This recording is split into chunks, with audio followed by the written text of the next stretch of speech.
En Suisse, une fois à la retraite, vous pouvez normalement compter sur différentes sources de revenus. La première est l'AVS, pour laquelle toute la population paie des cotisations.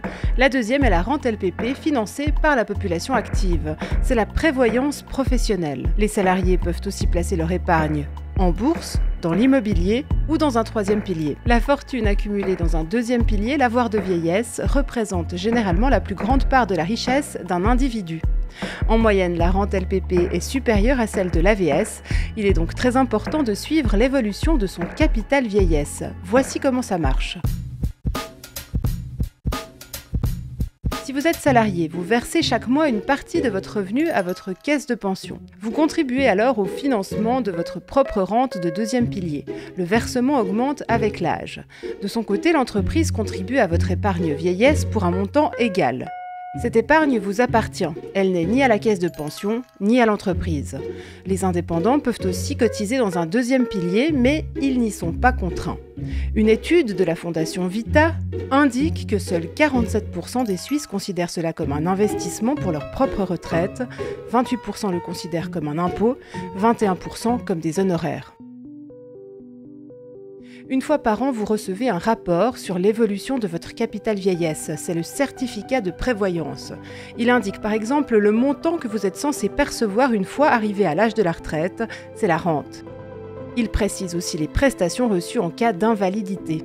Comment, au juste, cet argent est-il investi ?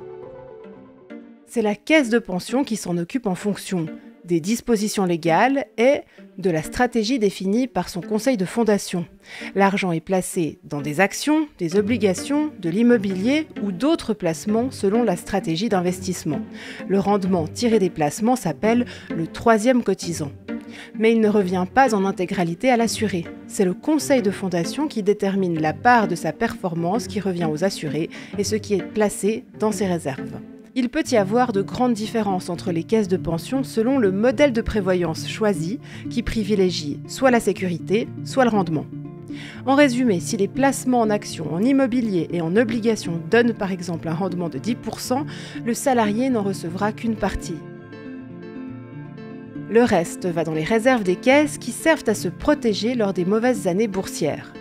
En tant que salarié, vous êtes représenté au conseil de fondation. Si vous voulez influencer les choix de la caisse de pension, par exemple pour investir davantage dans les actions ou dans différentes catégories de sociétés, comme des sociétés durables, il y a deux possibilités. Vous faire élire au conseil de fondation pour défendre vos idées ou élire un représentant qui partage votre point de vue. Si les représentants des salariés au conseil de fondation ne sont pas satisfaits par la gestion, ils peuvent proposer de modifier le contrat ou changer d'institut de prévoyance. Mais il y a un plancher à cette rémunération annuelle, c'est le taux minimum LPP, qui est fixé par le Conseil fédéral. Lorsqu'un salarié change d'entreprise, son épargne vieillesse le suit, mais seulement en partie. Les réserves accumulées par la caisse de pension ne lui appartiennent pas et ne le suivent donc pas dans sa nouvelle entreprise.